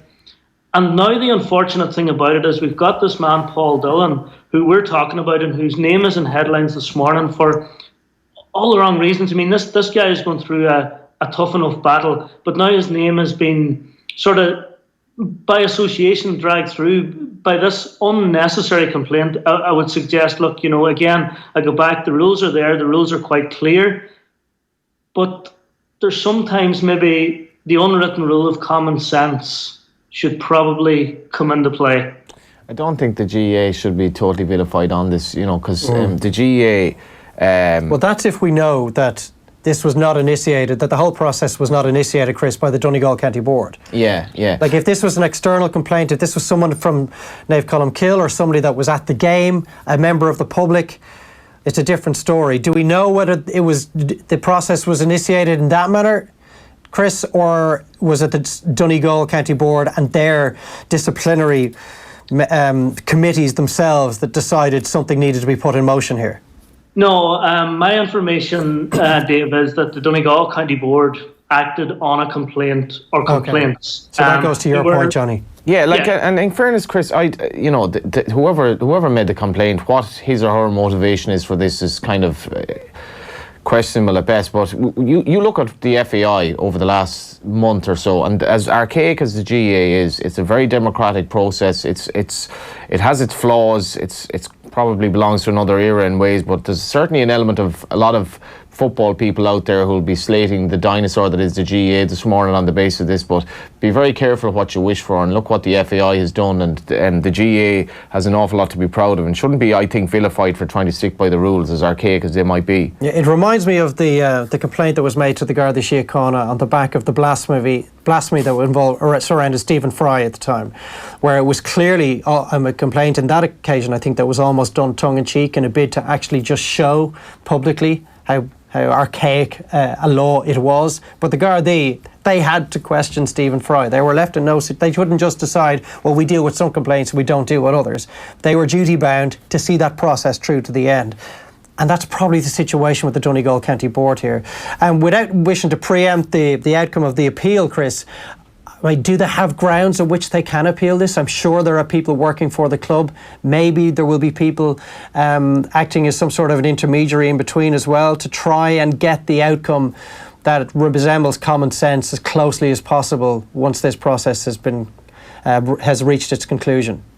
Yeah, well, the club have requested a hearing. That hearing, I think, is possibly due to take place next week. Now, the club, as it stands, the club senior team have a game in Division 3 against St Mary's of Convoy this Sunday scheduled. That goes ahead. So basically, until this hearing, things motor on as normal, I suppose. But if we look at the rules and look at the way that the rules are written, they're quite clear. But I think, the club here is probably going to plead a certain element of just being neighbourly, of being sort of charitable. And I know maybe that sort of isn't in keeping with the way the rules are written or intended. It should also, I think, be noted on this that the grounds concerned are actually owned by the parish. They're vested in the GAA, yes, and everything from the front gate to the back hedge, I suppose, is vested within the GAA. But it is a community-owned facility, and when it was initially bought and initially developed, it was intended for the use of the whole community. And I suppose with events and with people like this in mind, that again, it's a small community, Newton Cunningham, but the club caters for people from four villages in the border area, and even putting all 4 villages together, it's still quite a small area. And going back to the development of the club and the development of the facility, it was intended as being for the community, the whole community. Again, that maybe doesn't fit with the GAA's rules, but it's possibly an angle that the club may go down in their appeal, that they just maybe going to appeal to people's better judgment, perhaps. Chris, thanks a million for taking the time to chat to us this morning. No worries, guys. It's Chris McNulty, a writer for the Donegal Sports Hub. It's a really sad situation, and here's a man who is now hearing his name being discussed in shows such as this. His name's been mentioned in a lot of the newspapers, both locally and nationally, and he probably thinks that some of the money that has been much needed money that's been raised to help him in his fight to deal with the MND is tainted somewhat, and that's a really sad part of this. I don't blame the GAA for this. You could blame them for a couple of other things that have happened over the last year or so in terms of them struggling to get ahead of the story and the narrative. I certainly don't blame them for this one. I do blame the person or persons that have made this complaint. And I wonder how they're sleeping at night when they hear the story being discussed in this detail, and they see the tweets from Eamon McGee, and they see what they have caused by making such a petty, unnecessary, lacking in common sense and any sort of decency complaint to a Donegal County Board who now feel that they are bound to the rule book and have to see this through. Yeah, I mean, certainly he or she isn't a person I'd be too happy or kind of buzzing to go for a pint with, considering the good that's been done here. And the prevalence of MND, the amount of times you hear of somebody being stricken with it, and the difficulty it entails to go through with that debilitating disease. And for that person who just sounds like, as Chris was saying, a perfect sort of Gaelic Games character within the community, the butcher and all that, he didn't need this at all. He's enough of a battle ahead, and his family has. And I couldn't agree more with you, but I wouldn't be vilifying the GAA for trying to stick by its rules. Yeah. Okay, we're going to switch codes again. We're going to talk rugby. In a moment, we're going to look at the Champions Cup final meeting between Leinster and Saracens. I know it's 2.5 weeks away, but we haven't really got the Saracens and the English viewpoint and the fallout from the 2 semi-finals from a week ago. We're going to be speaking to Charlie Morgan of the Telegraph in a second. But first up, let's get to Ronan O'Gara, who was on off the ball yesterday, and he obviously had spent a lot of time analysing Munster's defeat to Saracens in that game at the Ricoh Arena. And in particular, Rog was focusing on the Munster fullback Mike Haley and how he was targeted, particularly in that first half. I don't think Munster were in the game on the scoreboard, but I don't think they were in the game. The writing kind of, not writing on the wall, but there was warning signs that Munster didn't win the air, and it's usually a strong point of their game. I think within 12 minutes, Munster had lost 4 out of 5 high balls, Yeah. So they're things you control. They're not 50-50s. Spencer kicked them really accurately, but if you're a forward for Munster, it's a big learning day for Mike Haley at 15, and I think you just get exposed against how accurate and a cup mentality team that Saracens were. They don't play that much rugby in terms of ball in hand, but their kicking game is exceptional, their line speed is exceptional. I think their capacity to chase and play for each other is exceptional. So they get huge return out of that, but it's a bit of a tactical masterclass in that they all buy in and they agree to play it, and they get a return from each other because 80% of the high ball within the first 20 minutes, or 85, I would say 90%, was won by Saracens, which, if you're not depriving them of their main strength, you're in for a long afternoon. So, Munster, as we said, were brave, but Saracens still were on the front foot for the whole game. Yeah, they certainly were. Not in the game in the match itself, but very much on the scoreboard is how Rog looked at that. I think most people would agree with that. Yes, Munster, when they got that try in the second half, made it interesting for a few minutes, but you never felt that Saracens were really struggling in any way to keep complete control of that game. Let's talk to Charlie Morgan of The Telegraph. Good morning, sir. Thanks a million for taking the call. Morning. Thanks for having me. Charlie, we've heard plenty from both Munster and Leinster, of course, and the fallout from the two semi-finals at the weekend. And today, Gordon Darcy's writing the Irish Times. He says this Champions Cup final against Saracens has a Game of Thrones feel to it. Johnny Sexton, immediately after the victory over Toulouse, said that this game with Saracens will be the biggest battle of mine and any of my teammates' careers. Huge statements. How is this final being described over there in the early aftermath of those two semi-finals? Yeah, kind of to a similar scale. It's going to be really exciting. I think since Mark McCall's been building this kind of dynasty fairly gradually with Saracens, since he took over in 2010-11, Leinster won those first two Champions Cups. Saracens gradually improved, gradually got more comfortable at that level. They obviously won back-to-back ones after Toulon's 3 in a row. And now for Leinster to have won last year leading into this year, it really kind of, I think I've seen it described as era-defining, and I think in terms of European rugby, it probably is. Really exciting. We could probably get into it later, but the head-to-heads all over the field. There are subplots absolutely everywhere. Absolutely fascinating. From an EPCR point of view, Charlie, a Toulouse-Saracens final would have been an unmitigated disaster, with the final being played at St James's Park, given that Toulouse brought 800 fans to Dublin on Sunday, and Saracens, who had, an hour and a half, 2 hour journey up the road to the Rico, brought 4,000 fans with them. St James's Park would have been a bit of an eerie spot, I think, on finals day. Leinster getting there changes it completely. I don't know how many they'll bring, but it could be upwards of 20, 25,000 with them. And if Saracens bring 5,000 or 6,000 to the final, that will at least give the feel that St James's Park is full. Talk to me about Saracens as a club. I've done many games at Allianz Park. In the bleak midwinter, to borrow a phrase from Peaky Blinders, it can seem a fairly dreary and gloomy place. Is there a soul, is there a heart to this club that goes beyond the money that has been pumped into it and the sheer domination of these world-class players on the field? I think so. I think it's kind of it might be growing on the back of the success that they've had as clubs, and on the back. I think the real soul within the club is the core of players that have grown through the academy, and I think maybe they're hoping that the crowds come off the back of that gradually. I was at the Rico on Saturday, and it was a kind of very strange, kind of bizarre sort of situation. There were a few contributing factors to it. Sometimes Easter weekend, sometimes it just so happens that the semi-finals fall over Easter weekend. The PCR kind of have admitted that that's a occupational hazard. There were train scheduling problems. Rico Arena isn't the easiest. They couldn't, I think something to do with the regulations, they couldn't play at either Twickenham or Wembley because probably because the aesthetics would have looked even worse. I think so. From what I hear, there has been a lot of interest from Saracens in the final, and you'd hope so, certainly. And yeah, I agree with you. It would have been an unmitigated disaster had it been Saracens versus Toulouse, but I feel like there will certainly be an atmosphere at St James Park. How are they viewed by non-Saracen supporters from clubs in the other parts of the Premiership?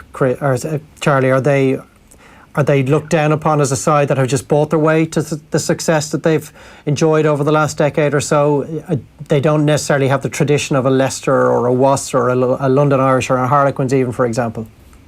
They don't, but not every club has that tradition. That's just a fact of it. There is a great deal, as we said, there's a great deal of scepticism surrounding them at the minute around the current salary cap investigations, and that's probably a lot of the source of that. That grudging, it's growing towards grudging respect, I think, and it has to be just because of what they're putting out on the pitch. But as I say, you look at that starting side. 6 of them are academy players who played for the club since the age of 18. 4 more joined the club before 20, and if you look at the kind of intellectual property they brought up in their coaching pathway as well, under Mark McCall has had under him during his time there Paul Gustard, Andy Farrell, Rory Teague and Don Barrell, the guys who've moved on to the RFU as well. So on the field, there has to be that grudging respect, because what they are achieving is so impressive.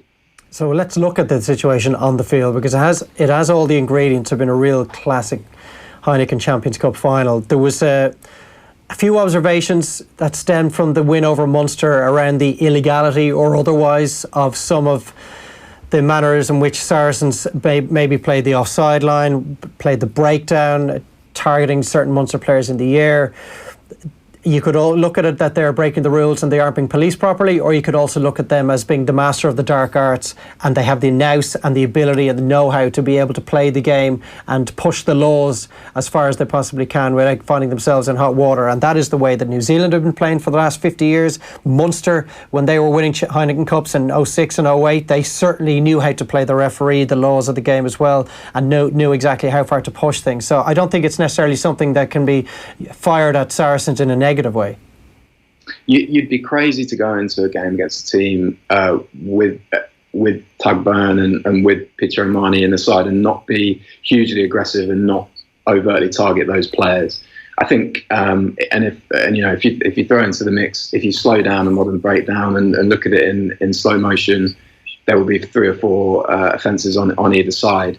I think Munster fans can probably be justifiably miffed at the fact that Jerome Garces didn't maybe impose himself on that area quite strongly early on. A couple of early penalties for clear outs would have changed the course of the atmosphere of the game, and it wouldn't have allowed Saracens to go on those multi-phase attacks that eventually led to both of their tries. But I think overall it was really interesting to listen to Ronan O'Gara just then. They said it started with the kicking game. Ben Spencer is England's form 9 at the minute.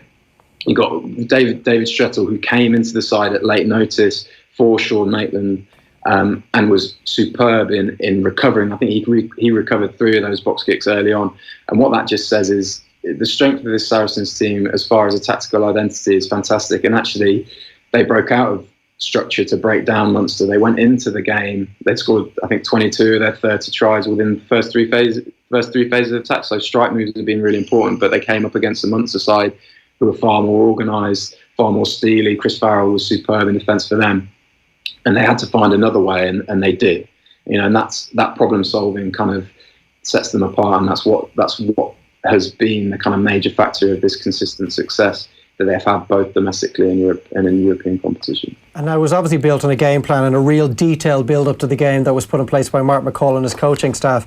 Whenever there is discussion around the Irish head coaching job, and obviously there was when Declan Kidney left, there was when Joe Schmidt just told us that he was going to be leaving before Andy Farrell was officially announced as his successor. Mark McCall, Conor O'Shea, they're 2 of the names that are always just thrown in and around the discussion, and there's never really been a call for Mark McCall to get the job. There's never been an inkling in the remotest sense from his point of view that it's something that he would be interested in. Does he get the credit over there for what he has achieved as a head coach? I'm not quite sure he does over here.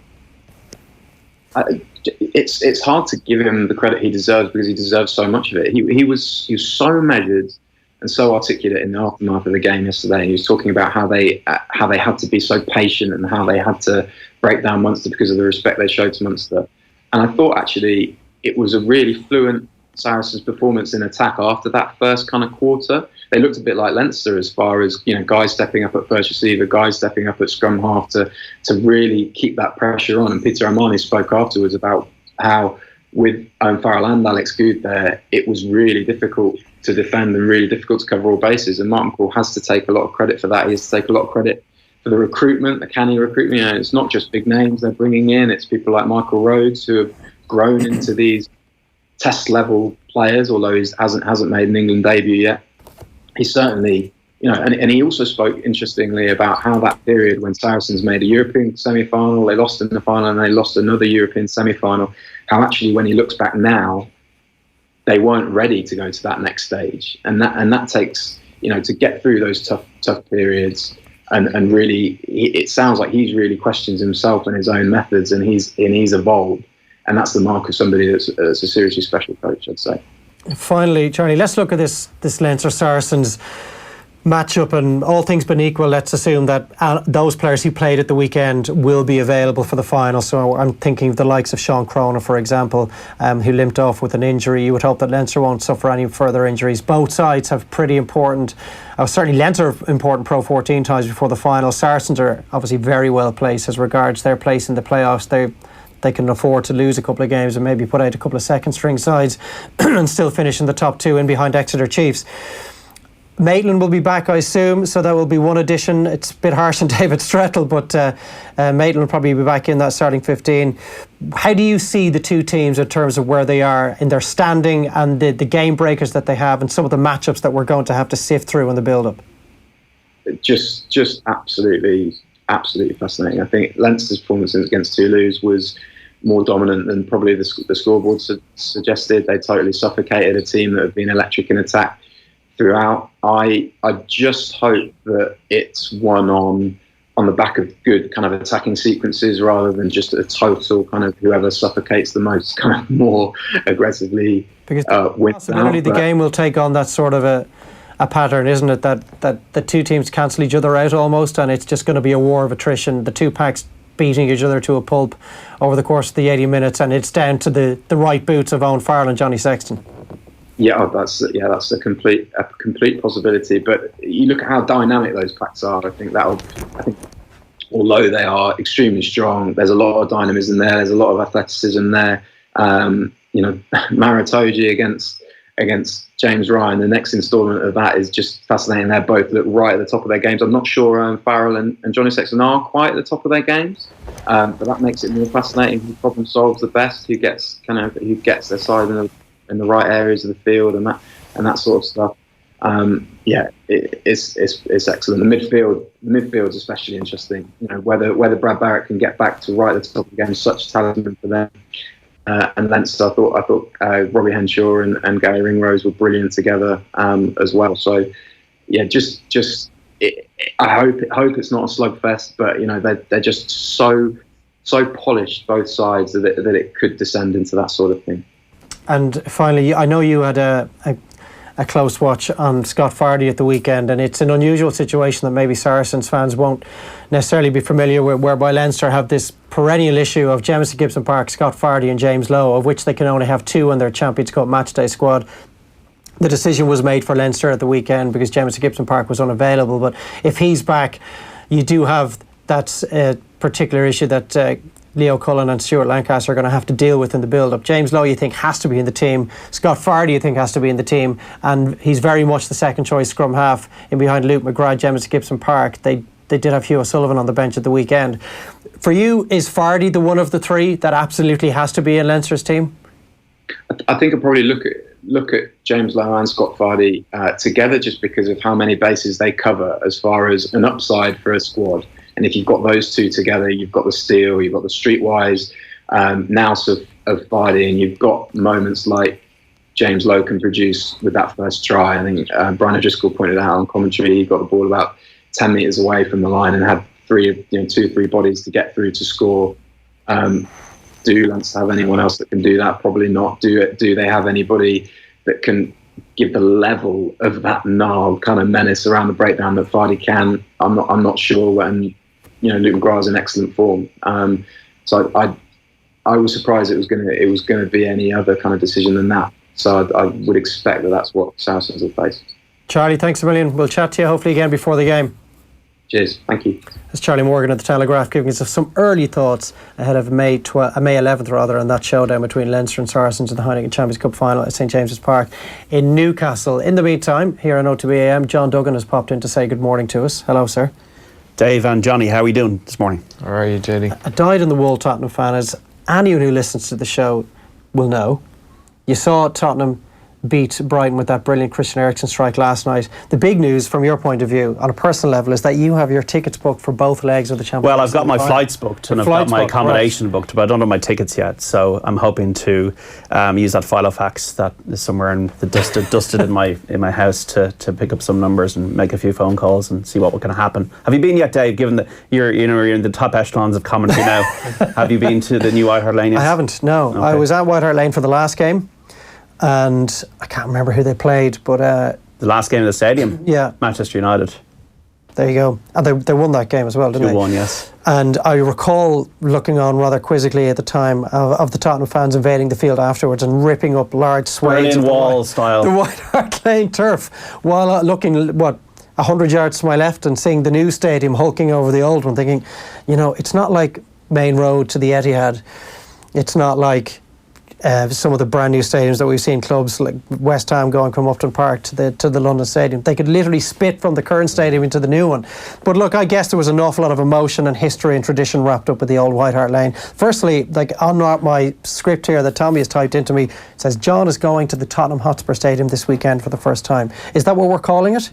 Well, that's what it's been called officially, I think, and they're actually going to rename the train station, Tottenham Hotspur, which is, I think, it's going to cost them over around £15 million to change the name and upgrade the facilities. So, is the new White Hart Lane not a more romantic? I prefer the romance, but I think naming rights will generally come into these kind of conversations. Yeah, it won't be the Tottenham Hotspur Stadium for too long. It'll be the Dave McIntyre Stadium or DaveMcIntyre.com or something like that, or Johnny Ward's Tips.com Stadium or something like that. So I can't wait to go. I'm going to West Ham on Saturday, so I'm looking forward to it. Everybody's been raving about it. Even when you go to those kind of websites, the Football Ground Guide, and you get neutrals talking about these kind of things, talking about the fact that it is quite close to the pitch. There's a huge kind of like Dortmund style south stand of 17,000 seats, and the acoustics are apparently very good. There's a giant kind of gold cockerel at the top of the south stand. So where I think the halfway line used to be, so everything has kind of been symbolically geared towards this new stadium, which is completely cashless. You can't use cash inside it. Yeah, there are nods to the old stadium everywhere, aren't there? Yeah, lots of kind of memorabilia and that kind of thing. So, but ultimately, the reason I was watching last night is we're hoping that we're going to perform on the pitch. And Brian Kerr, just a brilliant man, and he's got these Kerrisms that he's filtered into commentary over the last few years. And he had one recently on Today FM, which is Duncan Duffy are like a donut shop. And a Duncan Duffy, Lewis Duncan Shane Duffy were just like, it was just the aerial bombardment. They were controlling the skies of London last night. But unfortunately for Brighton, they were penned inside their own half for most of the game. And Eriksen has got that magic touch. I was thinking to myself, I was getting very frustrated watching it, and I was going, who's the Bale here? We need Bale. And then Eriksen produced a Bale moment by fizzing it into the bottom corner. 2 minutes to go. It's a huge goal because it takes the pressure off the game against West Ham to some degree, with more than one eye on what's coming down the tracks on Tuesday night when Ajax visit north of London. So does Pochettino put out a second string this Saturday? No, he can't afford to. We don't have the players. We haven't had anybody signed in two windows. But changes. I would imagine he will utilise the resources of his squad as much as he possibly can this Saturday. So Sanchez, for example, I'd expect Davinson Sanchez to play. Maybe Ben Davies will play. Ben Davies will play. Eric Dyer might play. I don't know if Vincent Janssen will play. He came on for a cameo last night. I assume Son will play, given that he can't play Tuesday. Son will play, exactly. So I think he'll be strategic around his thinking. Arsenal go to Wolves tonight. United have Chelsea at the weekend. So it is falling Tottenham's way, but they do still have work to do. They're going to Bournemouth, who can be tricky, on their day away from home, and then Everton in the final game at home. So look, it's not there yet, but it's closer to being there than it was. And it would have been very much a Tottenham thing to do, to blow it last night, have a 0-0 draw. But the new Tottenham, I think, is a different beast, and I think that's why there's a belief there that they're going to get there and going to finish the job. See, I'm not sure they are a different beast. We were talking about the new Tottenham, for example, before the Wolves game 2 months ago or 6 weeks ago at Wembley, and they vomited all over themselves that day. I don't quite buy that they have eliminated the propensity to do that from their DNA just yet. I'm going to need to see a few more examples over the next few weeks and heading into next season before I'm convinced that the new Tottenham, as you call them, are a well-oiled winning machine that can dig results out when absolutely necessary, because they were title contenders that day. They were being spoken about that in the same terms, and they lost 3-1, having If they beat Ajax, will they be the new Tottenham? Well, no. I'm talking about Premier League titles. But Tottenham in Europe, they have shown that they can do both. They've gone to places like Dortmund, they've beaten Madrid at home, they've gone to Juve and turned out great results, but then at the same time, when the tie is there for the taking, they've somehow managed to lose to Juve in a second leg at Wembley Stadium. So, yeah, I think that was naivety. Let's not forget they lost last week. Yeah, I think that was naivety last in the year. end. Ericsson, bizarrely, the match winner last night was, he's going to be sold, to be honest, if that goal had stood. I understand what you're saying. I think, though, that is becoming less and less of an issue over the years, although they still haven't won a trophy. Pochettino has never won a trophy in his managerial career, and how they probably wish they had him at Manchester United right now, or going into next season. There's an understatement. Tell me, 2 legs with Ajax. I was fortunate enough to commentate on both first and second leg of the Juve games. What's the insight then? They're so good. And is it the fearlessness of youth? It really is now. I mean, that's probably a little too simplistic a view to take on it, because there are very experienced players in that Ajax team, like Daley Blind, like Dusan Tadic, for example, like Lasse Schöne, who's 32 and has played for Denmark for over 10 years. And so it isn't just a bunch of 19, 20, 21-year-olds in the team. But I was high as a kite leaving the commentary box after the second leg for the manner in which they performed against Juventus. Obviously, I watched the highlights of their win at the Bernabeu in the last round, and everyone wants to talk about De Ligt and De Jong, one of which is going to Barcelona. Van de Beek as well. Donny van de Beek is the third guy. He's 21, doesn't get any of the same headlines and paper column inches that the other two get. But they are playing like a team that know they're in bonus territory. They've absolutely nothing to lose.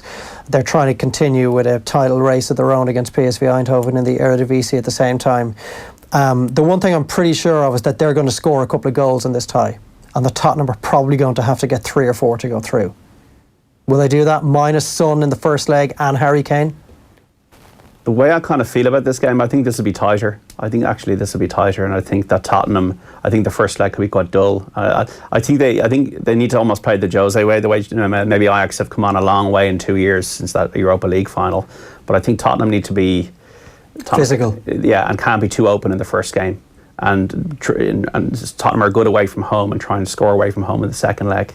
I think if Ajax are scoring, like if it's a 2-2 draw, for example, at the new White Hart Lane next Tuesday, it's over for me. If I scoring, so I prefer a 1-0. I prefer the kind of industry that Tottenham showed against Manchester City in the first leg, which was going to be a goalless draw until someone got that like a late goal. Yeah, I'm thinking the tie with Dortmund, whereby Jadon Sancho, for example, he looked great in the first half at Wembley, but Tottenham's athleticism, physical prowess saw them take complete control. Sissoko bossing people around. Now he won't be fit either. Once again, so another loss. It'll be Wanyama instead. So, but United bullied Ajax in that final. Yeah, so something similar needs to happen. That's what I'm thinking, and also maybe Ajax's naivete on the stage. Surely that's going to.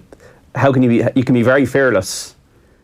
I know in '95 they had a very fearless team. Kluivert scored a winning goal. He's 19 years of age, and you had Seedorf and these kind of players in the team. That was a beautiful Ajax team, but they'd already won a UEFA Cup 3 years previously, a lot of those players. So I do think whether it's the semi-final or the final, Ajax is not going to win the Champions League. It's not going to happen. And I think the winner of the Champions League is probably the other side of the draw. But I just do think Tottenham are good on the ball. They do control the ball well. They generally have a lot of possession in their games. And I can see quite a tight game, a physical game next Tuesday, and then Tottenham then go for it in the second leg. That's the way. That's the only way I think they can go through. Because it was as open as you say. Tottenham were a little bit open last night, even in the Brighton game. Can't see it happening, but look, the gut is the gut. Johnny, you know yourself with gut and predictions, that kind of thing. The gut's telling me we're going to be in that final. City scored 4 on the second leg, missed a penalty in the first leg. I think there are goals in this Ajax team over these 2 legs. I'm lucky enough I'm doing the first leg on Tuesday night. I can't wait. They've been one of the stories, both teams really, that the fact they're in the semis have been 2 of the stories of the season. Before we go, lads, busy few weeks ahead in Irish racing, given that the 2 of you, John Duggan and Johnny Ward, are sitting alongside me. The 2019 Punchestown Festival, it gets underway. It's Tuesday, April 30th, runs all the way through to the 4th of May. What can we expect from it? I mean, it usually brings fireworks. It almost always brings the weather. It definitely brings the race goers. Willie Mullins to dominate. Yeah, he's just coming in great form. 3 of the first 5 in the national. hopefully see the likes of Sam Crowe back. Hopefully see some horses that maybe didn't run at Cheltenham appear. You know, Willie has a lot of horses that haven't really run yet, or haven't run much this season. And we're going to have great crowds, and if the weather holds up, it's going to be a fantastic Punchestown. And you know, Barry Geraghty, Ruby Walsh, Davy Russell, all 40 this year. It could be one of them having his last Punchestown. I'm just not sure who. John? Well, I think if it's Camboy against Alboon Photo, if they do meet in the Gold Cup, that would be great. What I love about Punchestown, for anybody who wants to go, it's like, I love the fact that they've got the races about 20 to 4 is the first race, generally in like nice sunny weather. Matinee meeting, yeah. Yeah, you can do a little bit of work in the morning, you can knock off then for the day, and then there's usually a Champions League game on in the evenings. As you say, the 30th, that's the day of the Spurs' first leg. You get into Nice and you watch a bit of football. So I always kind of, it's a kind of a day where you can kind of end up in weird places, and you can kind of just get off the beaten track with people and having the crack, and you know, gallivanting and that kind of thing. So yeah, it can produce strange results at times. I find Punchestown can produce very odd results because of the way Johnny's saying that some horses have been geared towards other festivals and maybe are over the top, and then other horses are coming through. So it can be odd results, but generally the main races are won by the best horses. But it is very well organised. It's great crack. It's great fun. It's accessible. And this is not an ad, but it's you know, it is a good show. It's a good show, and also, you know, every single day has got something about it from the Tuesday through to the Saturday. So bring it on. A ringing endorsement of all that Punchestown has to offer. Tuesday, April 30th to Saturday, 4th of May. And here on Off the Ball, we're giving away a daily prize of 2 tickets with entry to the reserved enclosure at the Punchestown Racecourse, including lunch that day. We'll also throw in a shuttle bus as well, and an overnight stay with an evening meal for 2 at the Louis Fitzgerald Hotel. So to be in with the chance of winning, you'll have to tune into Off the Ball tonight. We'll be giving you more detail on that. A little bit of housekeeping as well before you leave you this morning. We're going to be announcing our Liverpool jersey winner later today on Off the Ball, so stay tuned to our Twitter account for that. Johnny, thanks a million for coming in. Not at all, great to be here. Help me through my return. Yeah, it's an interesting shift, the morning shift, but you always feel kind of invigorated after it. Are you going to be watching tonight's game from behind the couch? Well, you won't be behind the couch, you'll be at the Off the Ball racing event. Alexander Hotel. Hopefully there's some sort of a big screen facility nearby. You don't have much faith in Man U to do Liverpool the hugest of favourites tonight. Ruby Walsh was on the panel. Ruby's a big sports fan, and Robbie Power, I think Ger as well. There'll be a lot of interest in the game. I won't have much interest in the sense of, I think it's a bit of a formality, unfortunately. Okay. Well, Off the Ball is back at 7 o'clock tonight. The football show, that'll be based obviously around the Manchester Derby. Wednesday night rugby with Keith Wood and Andy Dunn, and an awful lot more besides. OTB AM is back tomorrow morning with the fallout from events at Old Trafford. We'll know an awful lot more by this time tomorrow as to where the Premier League trophy is going to end up than we do right now. And the shot clock with Kieran Donaghy in studio as well. Thanks a million for watching and or listening to us this morning, and we'll chat to you later.